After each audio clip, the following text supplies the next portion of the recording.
The topic of today's video, how to fix the Wi-Fi icon not showing. And if you do find this helpful, please don't forget to like and subscribe.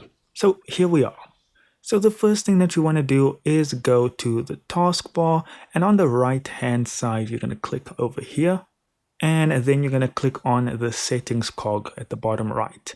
Then we want to be on network and internet on the left, and advanced network settings at the bottom right.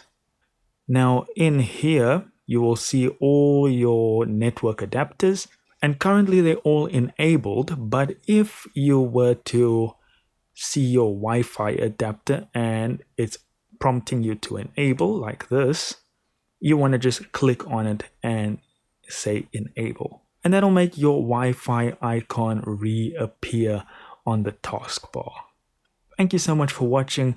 Do consider liking and subscribing, and I'll see you in the next one.